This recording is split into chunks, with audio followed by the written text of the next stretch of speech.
అదిరెన్ సంచ మహేశ్వరంకి అతి సమీపంలో హెచ్ఎండిఏ అప్రూవ్డ్ విల్లా ప్లాట్లు ఈఎంఐ మరియు బ్యాంక్ లోన్ సౌకర్యం అందుబాటులో. అందరికీ నమస్కారం. నేను Swaroopa Potlapalli. Welcome to Suman TV. కుక్క కాటు ప్రాణాంతకం. సరైన టైంలో మనం ట్రీట్మెంట్ తీసుకోకపోతే ప్రాణాలు పోయే వరకు కూడా వస్తుంది. యూకేకి చెందిన 52 ఏళ్ల మహిళ తన పెంపుడు కుక్క నాకడం వల్ల ఏకంగా మృత్యు అంచుల వరకు వెళ్ళింది. ఆమె 2 కాళ్ళు 2 చేతులు తీసేయాల్సిన పరిస్థితి వచ్చింది. ప్రస్తుతం నాతో పాటు ఉన్నారు వెటర్నరీ డాక్టర్ అనిల్ మురారి గారు. వారితో మాట్లాడి ఈ కేసు గురించి అనేక విషయాలు తెలుసుకుందాం. నమస్తే డాక్టర్ గారు. నమస్తే, చెప్పండి. ఆమె తన పెంపుడు కుక్కని ఎంతో ఇష్టంగా పెంచుకుంటూ ఉంటుంది. అలాంటి కుక్క నాకడం వల్ల కాళ్ళు చేతులు తీసేయాల్సిన పరిస్థితి వచ్చింది. ఎందుకు ఇలా జరిగిందంటారు డాక్టర్ గారు? ఈ కేసు గురించి చెప్తారా? బేసికలీ నేను చదివాను కేసు గురించి. అదేమైందంటే ఆమె కొన్ని కోమార్బిడ్ కండిషన్స్ ఉన్నాయి. యాక్చువల్లీ ఓపెన్ వుండ్స్ తో పాటు కొన్ని కోమార్బిడ్ కండిషన్ అంటే హార్ట్ ఇష్యూ కానీ లివర్ ఇష్యూ కానీ ఆమె ఇమ్యూనిటీ కాంప్రమైజ్డ్ ఇమ్యూనిటీ యాక్చువల్ గా. సో దాని వల్ల ఈ ఓపెన్ వుండ్స్ లో బ్యాక్టీరియా డాగ్ నాకడం వల్ల క్యాప్నోసైట్ కార్నిమోస్ అనే ఒక బ్యాక్టీరియా ఉంటుంది. సో బేసికల్ గా అది ఒక మనిషి ఇమ్యూనిటీ దెబ్బతీస్తుంది. సో ఆల్రెడీ ఆమెకి ఇమ్యూనిటీ తక్కువ ఉంది, ప్లస్ కుక్క నాకడం వల్ల ఇమ్యూనిటీ బ్యాక్టీరియా వల్ల తగ్గింది, ప్లస్ ఆమె కోమార్బిడ్ కండిషన్స్ ఉన్నాయి. సో ఆ ఇమ్యూనిటీ పెరగక బాడీలో సెప్సిస్ అయింది. సెప్సిస్ అంటే ఇట్స్ సార్ట్ ఆఫ్ ఇన్ఫెక్షన్. అంటే ఇట్లా ర్యాపిడ్లీ స్ప్రెడ్ అవుతుంది. అంటే కొన్నిసార్లు అంటే that depends on individual. 1 hour లో ఇంప్రూవ్ అవుతుంది, కొన్నిసార్లు 2 అవర్స్ పడుతుంది, కొందరికి వన్ డే లో కూడా చాలా అగ్రెసివ్ అవుతుంది. సో ఆ సెప్సిస్ వల్ల ఆమెకు మేబీ బ్లడ్ సర్క్యులేషన్ లేక ఆంపిటేట్ చేసి ఉంటారు. అయితే కుక్క నాకడం వల్లే ఇదంతా జరిగిందా అనుకుంటారు, కానీ ఆమెకి ఒక గాయమైంది ఒంటి మీద. ఎగ్జాక్ట్లీ దాని మీద ఆ కుక్క నాకింది. అంటే ప్రేమగా పెంచుకునే కుక్క కదా నాకింది. దాని వల్ల కాస్త వైరస్ అనేది ఇన్ఫెక్ట్ అయ్యి ఆమె ప్రాణాల మీదకి వచ్చింది. డాక్టర్ గారు, నార్మల్ గా అసలు ఇలాంటి గాయాల మీద ఏదైనా కుక్క నాకితే అంటే దానికి ఏదైనా వైరస్ ఉన్నా లేకపోయినా ఇంత ప్రమాదం జరుగుతుందా?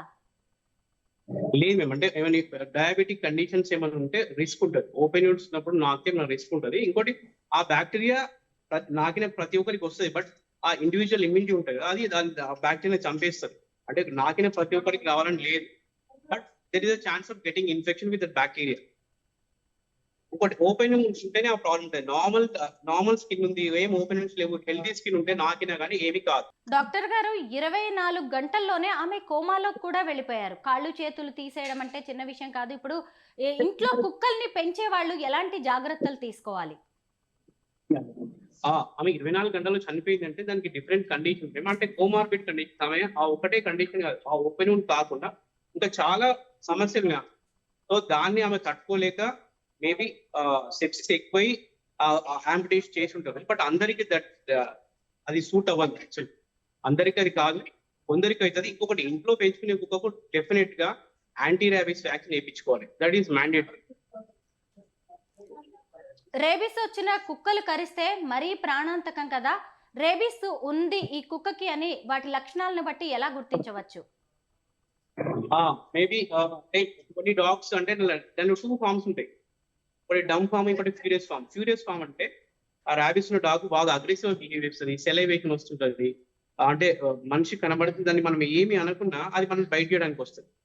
అది ఫ్యూరియస్ ఫామ్ అంటారు. డమ్ ఫామ్ అంటే అది మనం టెస్ట్ ద్వారానే తెలుసుకోవచ్చు. డాక్టర్ గారు, ఇంకా అసలు వీధి కుక్కల వల్ల ఇంకా ఎక్కువ ఇబ్బందులు ఉంటాయి కదా. మామూలుగా పెంపుడు కుక్కలను అయితే వాటికి వ్యాక్సిన్స్ వేస్తూ ఉంటారు. ఈ వీధి కుక్కలతో ఎలా మనం జాగ్రత్తగా ఉండాలి? వీధి కుక్కలు అంటే నార్మల్ గా అవి రోడ్డు మీద ఉన్నప్పుడు మనం వాటిని ఏమి అనకపోతే ఏమి కాదు, వాటిని మనం టీజ్ చేస్తే డెఫినెట్ గా అవి మనం అటాక్ చేస్తాయి. అది ఒకటి చూసుకోవాలి. ఇంకొకటి ఫీడింగ్ చేస్తే బెటర్. అంటే నార్మలీ ఈ సమ్మర్ లో కానీ వాటికి ఎంత ఆ ఎండకు హీట్ తట్టుకోలేక కూడా కొన్ని డాగ్ బెడ్స్ ఎక్కువైపోతాయి హీట్ స్ట్రెస్ తోటి. సో వాటికి వాటర్ ప్రొవైడ్ చేయడం, దానికి షెల్టర్ ప్రొవైడ్ చేయడం, లేదా ఫుడ్ పెట్టడం, అటువంటి వాటి వల్ల కొంచెం తగ్గవచ్చు. మనం డయాబెటీస్ ఉన్న వాళ్ళకి కుక్క కరిస్తే ఏమవుతుంది?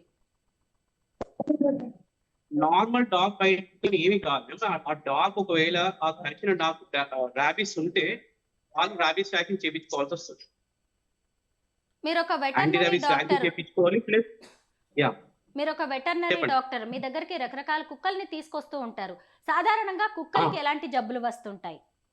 కుక్కలకు చాలా రకాల రోగాలు ఉంటాయి. బేసికల్ గా చాలా రకాలు ఉంటాయి. మనకి ఎన్ని ఉంటాయో, ఒక మనిషికి ఎన్ని ఉంటాయో దానికంటే ఒకటి ఎక్కువనే ఉంటుంది. సో బేసికల్ గా డాగ్ తింటలేదు, డల్ ఉంది అంటే definitely have to visit a veterinarian. జలుబుంది, మోషన్స్ అయినా, వామిటింగ్ ఉన్నా ఏదైనా డాక్టర్ని తీసుకుపోవాల్సింది. ఎందుకంటే అవి చెప్పుకోలేవు. Doctor can identify all the problems. Dog lovers కి వాటితో ఎంతో అనుబంధం ఉంటుంది. వాటిని హగ్ చేసుకుంటూ ఉంటారు, ముద్దు పెట్టుకుంటూ ఉంటారు. ఈ కుక్కలు కూడా ప్రేమగా నాకుతూ ఉంటాయి. కానీ ఎవరికైనా చిన్న దెబ్బ ఉన్నా గానీ అక్కడ నాకితే ఇంత ప్రమాదం జరుగుతుంది అని ఇప్పుడు యూకే మహిళ కేసు చూస్తేనే అర్థమవుతుంది. ఎవరైనా ఇంట్లో కుక్కలు పెంచుకునే వాళ్ళు చిన్న చిన్న దెబ్బలు తగిలినా లేదంటే చిన్న పిల్లలు ఉన్న వాళ్ళు ఎలాంటి కేర్ తీసుకోవాలి? మేము కుక్క నాకినప్పుడు ఓపెన్ ఉంచినప్పుడు నాకనివ్వకుండా చూసుకోండి. ఒకవేళ నాకితే నార్మల్‌గా వాష్ చేసుకుంటే సరిపోతది. అంటే యాంటీసెప్టిక్ గాని, ఏదైనా యాంటీబయాటిక్ అటువంటి లోషన్స్ కొని వాష్ చేసుకుంటే సరిపోతది. ఇంకోటి మనకి ఎప్పుడైనా డాగ్ బైట్ అయినా గానీ, వెంటనే దాన్ని ల్యూకోమ్ వాటర్‌తోని వాష్ చేసుకొని, ఆ బైట్ ఎక్కడైతే బైట్ అయిందో ఆ సైట్‌ను మనం సన్‌లైట్‌కి ఎక్స్‌పోజ్ చేస్తే 99.9% వైరస్ అక్కడే చనిపోతుంది. సో దాని తర్వాత మీరు డెఫినిట్‌గా వ్యాక్సిన్ తీసుకుంటే సరిపోతది. ఈ మధ్య కాలంలో చాలా మంది వీధి కుక్కల్ని అడాప్ట్ చేసుకుంటున్నారు. ఈ కుక్కల్ని దత్తత తీసుకునేటప్పుడు ఎలాంటి కుక్కల్ని తీసుకుంటే మంచిది? దత్తత తీసుకోవడం అంటే దేన్నైనా తీసుకోవచ్చు. మరి మనం తీసుకున్నాక దాని కేర్ బట్టి ఉంటుంది. ఎటువంటి డాగ్‌నైనా తీసుకోవచ్చు. ఒకవేళ ఆల్రెడీ మనం సిక్ డాగ్ తీసుకుంటే దానికి ట్రీట్మెంట్ చేపించి తీసుకుంటే బెటర్. ఒకవేళ వాళ్ళు ట్రీట్మెంట్ చేయలేని పక్షంలో మనమే తీసుకొని ట్రీట్మెంట్ చేపియొచ్చు. దానికేం ప్రాబ్లమ్ ఉండదు. బట్ డాగ్ మన దగ్గరికి వచ్చిన వెంటనే దానికి యాంటీ రేబీస్ వ్యాక్సిన్, 91 వ్యాక్సిన్స్ ఉంటాయి. అవి వేపించుకుంటే బెటర్. డాక్టర్ గారు, చాలా మంది తమ పిల్లలతో సమానంగా ఈ డాగ్స్ ని పెంచుతూ ఉంటారు, ఇష్టపడుతూ ఉంటారు. ఇంట్లో చిన్న పిల్లలు ఉన్నప్పుడు, బేబీస్ ఉన్నప్పుడు ఎలాంటి కేర్ తీసుకోవాలి? బేబీస్ అంటే ఒకవేళ బేబీస్ నాకినా గానీ, అంటే కొంతమంది చిన్న పిల్లలకి ఏంటంటే ఆ డాగ్ హెయిర్ తోటి కొన్ని ఎలర్జీస్ వస్తాయి. సో ఒకవేళ ఎలర్జీ ఉంది అంటే దీని వల్ల డాగ్ వల్ల పిల్లలకి ఎలర్జీ వస్తుంది అంటే better not to take dogs. అంటే ఇండివిజువల్, దట్ ఈస్ ఇండివిజువల్. అందరికి వస్తాయని చెప్పట్లేదు, కొందరికి. సో అదర్వైజ్ వేరే ప్రాబ్లం ఏమి ఉండదు. చిన్నపిల్లలతో కూడా ఆడుకుంటే బాగానే, అందులో ఏమి ప్రాబ్లం లేదు. బట్ ఒకవేళ ఆ డాగ్ వల్ల, డాగ్ హెయిర్ వల్ల వాళ్ళకి ఏమైనా ఎలర్జీస్ వస్తే then you can avoid. Otherwise no problem. కానీ ఇప్పుడు ఒక మహిళకి కుక్క నాకడం వల్ల కాళ్ళు చేతులు తీసేశారు అనేదే చాలా పెద్ద వైరల్ విషయంగా మారిపోయింది. కాకపోతే ఇప్పుడు అక్కడ కుక్క నాకింది కూడా ఒక ఊంబు మీద, ఆమెకు ఒక గాయం ఉండడం వల్ల దాని మీద నాకడం వల్ల ఇప్పుడు ఇదంతా జరిగింది. సో ఇంట్లో ఎవరైనా సరే కుక్కల్ని పెంచుకుంటున్న వాళ్ళు మన ఇష్టమైన కుక్క కదా అని అలా వదిలేయకుండా గాయాల మీద నాకించుకోవడం, లేదు అంటే వాటికి సరైన వ్యాక్సిన్స్ ఇప్పించకపోవడం, వాటిని సరైన కేర్ తీసుకోకుండా పెంచుతూ ఉంటే మాత్రం ఇలాంటి ప్రమాదాలు జరిగే అవకాశం ఉంది. సరే, మీకు కుక్కలంటే ఎంత ఇష్టం ఉన్నా కానీ వాటికి టైం టు టైం వ్యాక్సిన్స్ వేయించండి. మీ ఆరోగ్యం బాలేకపోయినా, కనీసం మీకు గాయాలైనా, లేదు అంటే మీరు డయాబెటీస్తో ఇబ్బంది పడుతున్నా కానీ ఈ పెట్స్ విషయంలో మాత్రం చాలా కేర్ఫుల్ గా ఉండాలని డాక్టర్స్ చెబుతున్నారు. Thank you so much Anil garu. Thank you.